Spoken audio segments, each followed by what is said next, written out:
only have 16 from the GSTL teams themselves. So looks like the game is finally starting. We're jumping into it now. Everyone is loading up. Antigua Shipyard going to be the map. PuMa with quite a concerted look on his face, and we'll see if he's able to pull things together. So over here on the right-hand side of Antigua Shipyard, we have our red Terran player from the team, Evil Geniuses. Give a cheer for PuMa.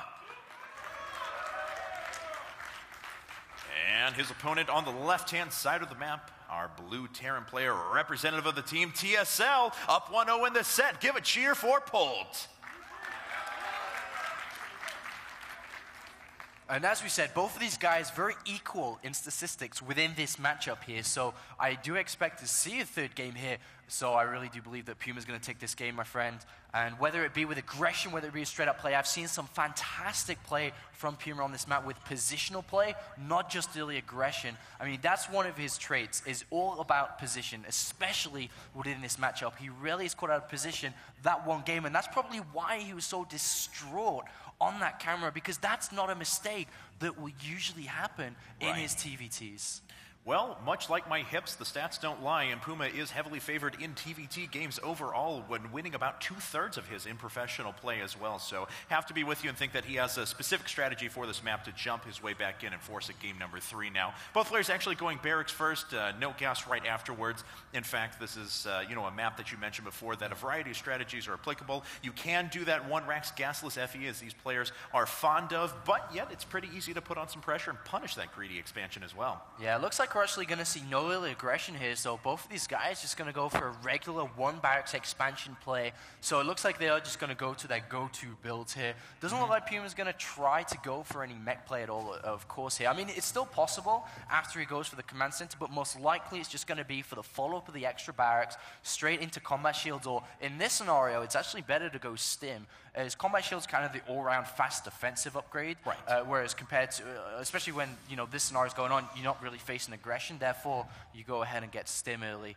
But yeah, this of course looks like it's going to be a more longer drawn-out series here, and it's all going to come down to who starts to put the aggression on first, who can actually get away with aggression or call out of position, because it's all going to be about Marine Medivac and then, of course, that follow-up into tank play. Well, we only have a small difference between our two players so far. It looks like PuMa decided to put down his command center before building his second supply depot. Polt decided to prioritize the second supply depot and finish the wall off before anything else, but actually does have an SCV position to put that command center on the low ground. Look at this. He's actually taking double gas immediately after the command center here. So yes, he is. It looks like he actually will be going straight into a factory here and then starport. So, I mean, he could still very easily go into bioplay, but it looks like he will be going into mech after this command center, which, is very viable for him to do so, especially after the success he had in game number 1. But on the other hand, we see a single refinery coming down. So, I don't think it's going to be, because with the single refinery, you actually start to bank up a lot of minerals. So this could be a couple of things from Polt. He can clearly throw down barracks number 2 and 3, or potentially could throw down a command center, but it is just going to be for barracks number 2 and 3. Yeah, we've seen a few players go after that greedy third command center, though, as you've kind of been alluding to. Jockey was actually very fond of that in the Tournament of Champions. Oh, looks like a Marine going to get picked off in the middle of the map there by Polt. PuMa losing that initial Marine that ran out, as he does have a factory on the way.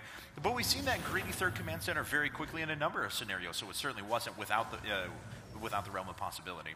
Absolutely, and the biggest thing here to actually control is the Zelnaga Tower. In TVT, of course, it's all about position, but it's also about map control and then being able to deny scanning information. Because, for example, we have right now Polt control in the center, and if they were both on their natural, there's nothing really for people to know if there was drops coming to his main, coming to his third. But on the other hand, it's a lot more open for Polt to make aggressive decisions like that. And we do see the combat shield coming down immediately here. So he's anticipating some form of follow-up, whether it be Banshee play, whether it be even simple Hellion play. We do have the starport coming down, and most likely a Tetlab following this single Hellion here. So it looks like we are going to see a Banshee play out here from PuMa, but on the other hand, is very, very normal standard play here from Polt. Yeah, most definitely, and both players are sitting on about even workers right now, but that Tech Lab and Starport are going to finish up at about the same time.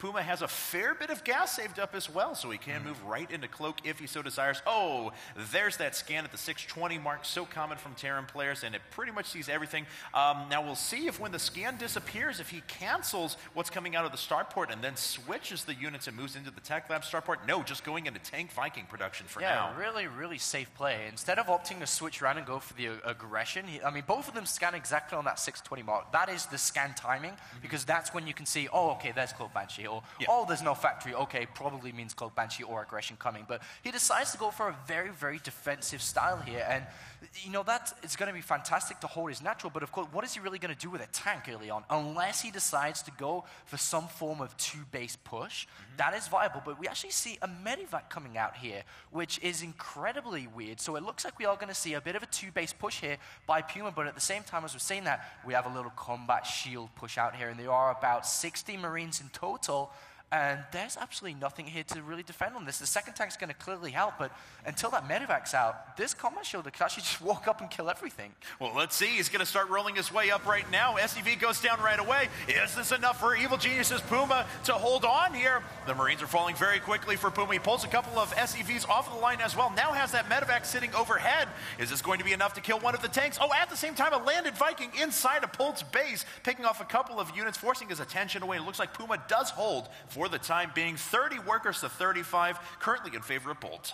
And Stim is actually, let's have a look, 25% on its way now. And it looks like, you know, this should be a pretty strong push if he decides to. He could also throw down the third command center, but we do have a double tank drop, which is quite funny, actually. It's very risky, of course, but he knows that combat shields was researched first, and we just, you know, clarified that Stim was 25%, you know, a couple of seconds back. Right. So there's a good opportunity, a big chunk of percentage that until Stim is completed. So he could pick off quite a few SCV kills here with this. And his micro is still going to need to be in top form, though. We'll see if he has that. Already forcing those units away for Polt. He picks off 2 SCVs right away, trying to go after the supply depots. Of course, tanks are very, very good at killing buildings. It is going to force a few units back. 1 supply depot does fall. 3 SCVs in total. Pretty good drop for him there. 3 SCVs in a supply depot for nothing. Yeah, I mean, all that, you know, PuMa really does to need to pull this off is just actions per minute. All he needs is APM, because the 2 tanks, Medevac can easily sit back on his natural and do nothing, or they could be in the air doing this sort of damage. He doesn't want to stay out there too long because he knows that Stim is near completion, so he actually just retreats home from this. And we see actually still no third command center down yet from Polt here. Oh, there it is. Just started. Just a second starting. I was actually getting a little bit worried there. He does have a 4th barracks instead, and that factory making tanks, but we do have that third command center quite away for PuMa, but who's actually not staying with the mechanical play. He's switched over, of course, into double barracks now, and also double engineering bay, but with tanks in these positions, he doesn't really need to pick up the command center and go plant it on the third base. He could just rush up that SCV count and make sure he's saturated on 2 bases, and then just make sure he's safe, as he's taking quite an investment in terms of long-term rather than short-term. As you can clearly see, he has a tank and like 4 Marines on his natural, and like a tank and 4 Marines in his main. So he's very spread out, but he's definitely not looking forward to move out with thin units quite yet. Now this is a good move from Polt, though. He's going through the destructible debris, heading to the third. It's going to open it up as another attack path for him. And when you're worried about those tanks that are sitting over towards the main and natural, great to be able to run along the side of those as well. So more barracks coming up now for PuMa at the moment, and Polt just pulling back after clearing those destructible debris. And yeah, so all things quiet for the time being. Not a lot of aggression being done as PuMa just kind of slowly starts building up his army. Ooh, I think Polt could easily drop into the main here. Of course, he doesn't know what is there, but as clearly we can see, there's just a single tank there. I mean, there is some more stuff closer to the ramp, but there's a lot of free area for him to do damage in that main base. But so, I mean, because of the investment in the early tanks and, of course, the Vikings, Stim and Combat Shield is quite a way behind. As we can clearly see in the production tab, it is very far because he actually invested in double engineering bay. So he's very much so playing for that long term. He's not going to do anything yet. And this is the time, of course, where Polt can start to extend himself. But we do have this drop coming in. Torrent is going to complete on that third base in time. Polt may be able to see this with his patrolling Marine as well, and he does, already going to fire on it. So PuMa, no surprise there, and he is going to have to turn around. Unfortunately, that drop's not going to get as much done as he would like. We'll see if he continues with this, though. No, just going to pick up and head back home. Second factory now completing for Polt. Really needs to ramp up that tank production. He does still have complete map control, that very so important Xel'Naga tower. Though PuMa can't stay on 2 bases too much longer here. He really does need to pick up and start moving to that 3rd base. The more time he spends right now, contained on these 2 bases, the worse it's going to get for him because he's losing money. He actually lands a scan and sees the 3rd base. He's like, all right, he's expanded now. It's actually time for me to start spreading my units across to get my 3rd base up. And now he's starting to unsiege his tanks, will start to crawl across. And he does have quite a significant upgrade timing advantage here as well, and also a tank production lead. He does have everything working for him, may not necessarily have this, this supply advantage, but of course, that's why he's playing long-term. He doesn't need that right now. All right, well, we'll see here as another drop's making its way in, and we'll see if Polt's going to be prepared for this. There's a lot of units across the map, not a lot set back defensively, and in fact, his rally point is pretty far forward as some units are making their way out. Oh, but pretty good missile turret coverage, and Polt is going to pick up on this. PuMa once again moved away without being able to do anything with that drop. Polt lands a scan there, and he sees the Omni moving across, not quite there in time. I mean, if he'd gone there 10 seconds before, he could have got a bit of position to kind of suffocate that 3rd base location, but has to pull back now, and it's just all going to be about a game of position, a game of getting above your opponent, taking the high ground, flanking him as well, as both of these guys in a kind of stalemate position now. And that's just what I was about to say. A good old-fashioned positioning, Marine tank TVT on our hands.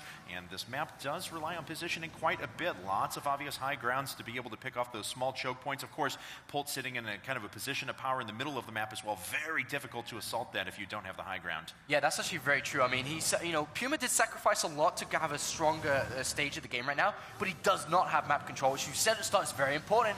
As he has to be so careful, loses a few units there. And what Polt eventually can do is just, actually takes a big shelling from a tank on the higher ground there.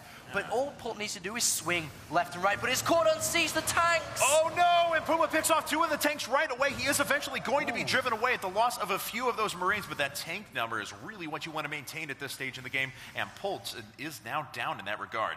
Yeah, actually, PuMa lost quite a few Marines there. He can't really afford to lose them, but looks like, with this map control, as long as he just, as I was trying to, put across, move left and right, depending on where PuMa moves, just kind of mirrors his movement, then he's always going to be in an advantageous position here. And because of this controlling the Xel'Naga tower, now this opens up Polt to drop the main, to drop the 3rd, and start to spread himself across as he has this higher ground advantage. Ooh, and he can't sneak some units over on the left-hand side. Already picked up by a couple of tanks, but a nice spread of his units. He picks off one of those. Oh, unfortunately, PuMa charging through the middle, though, gets a lot of his Marines rocked. Down now, 22 supply. Polt also finishing up another command center just now. Oh, these Marines are going to have to stim, otherwise they're going to lose a lot. And he doesn't choose to sim, so he loses a lot of units there. I mean, I guess that was kind of a decision which I would have gone towards the stim, as you can see how many medivacs he actually has there to repair them, but actually loses a lot there, and he cannot afford to keep losing the center position because a 4th command center is on the way. Well, it's actually already finished. That's going to control the center now, and this has a gold base here, so he's going to have a supreme influx of money very shortly, which at this stage, when you're playing with Marines, it's going to help out so much. We'll see if he reinvests in his infrastructure right now as all those minerals are going to come in. Oh, not quite caught unsieged. Both those tanks are within range of each other. Polt actually running around the right-hand side as well, maybe thinking about picking up and dropping at the same time, or at least flanking at the very least. Oh, he does have the center Xel'Naga tower now. He's kind of giving that away, but he needs to get tanks up there, otherwise Marines are... Oh, this is not so good for Polt. Well, we'll see if he can do the damage that he wants. Yeah, unfortunately can't assault that siege tank. He picks it off, but at the cost of a lot of Marines there. No, actually still remaining there. He's given away this position, though. The thing is, though, that he's got it surrounded. He's given away the center position, but he has it surrounded. And if he comes on multiple positions, and if he's caught unsieged again, he's going to lose a lot. But, oh no, it's going to go. Is it going to go? He's actually focusing the Marines instead. That's such an awesome decision there. He's going to get the best of both worlds. Yeah, he's going to be able to pick off the command center if he so desires, down to just 100 hit points and falling. And it's going to fall here momentarily, but Polt rallying back a few units, but he's losing a bunch of medevacs as well to those Marines. Oh, I can't believe that. He's just opened up the center now and everything has been unlocked. The 4th base, the 3rd base. And PuMa grabs this game, and oh my god, he's looking in fantastic position. Hit tanks, doing so much damage there to the Marines. Unbelievable. Polt had pulled himself such a big advantage in this game. Almost a turnaround from what we saw in the last one. There's the GG. PuMa has forced game number 3. That's what I talked about. It's all about positionally moving around the center there. And as soon as he saw an opportunity to grab it, he took it. And